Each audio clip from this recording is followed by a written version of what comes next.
প্রিয় দর্শক, গত 54 বছরে নারায়ে তাকবীর আল্লাহু আকবার এই শব্দের উপর বাধা দিয়েছে এমন কুলাঙ্গারের বাচ্চা বাংলাদেশে জন্ম হয়নি।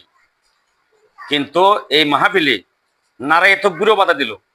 নারায়ে তাকবীর বলতে পারবি না কেন? হতে কেন স্লোগান হয়? তো নারায়ে তাকবীর আল্লাহু আকবার স্লোগান না হয় কি হবে? এর নামেই তো মাহফিল। আল্লাহর বড়ত্ব, আল্লাহ বড়ত্ব, আল্লাহ মহান, আল্লাহ মহান, এই কথাও যদি বলতে না পারি তাহলে সামনে যদি বিএনপি ক্ষমতায় আসে এটা ফেরাউনের দেশ হবে। বিশ্বাস করলে করেন। তাহলে আপনি ওয়াজ করেন, আমি না করি ওয়াজ। হ্যাঁ বলবেন, আপনি ওয়াজ করবেন, আমি চলে যাই। তাকবীর বাদ দিয়ে ওয়াজ করেন, আমি চলে যাই। তাকবীরের জন্য কি আইছেন আপনি? হ্যাঁ, আজীব কথা। ওয়াজ করেন, কুরআন হাদিসের কথা নেই, তাকবীর মাকবীর বাদ দেন। দেখছেন তাকবীর কি? তাকবীর দিলে কি হবে?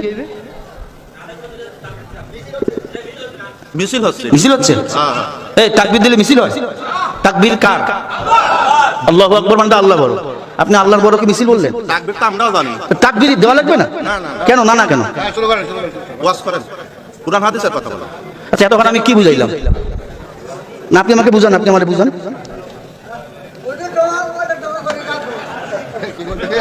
হ্যাঁ, এগুলো কথা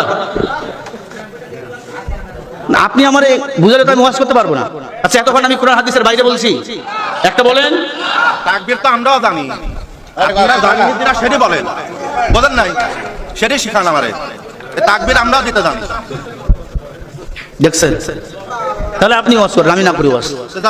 হ্যাঁ করবেন, আপনি ওয়াজ করবেন, আমি চলে যাই। তাকবীর বাদ দিয়ে ওয়াজ করেন, আমি চলে যাই। চিন্তা করছেন তাকবীর দিলেও আপনাদের সমস্যা? আল্লাহু আকবার স্লোগান আল্লাহ বড়, এটা নিয়ে আপনাকে চুলকায়।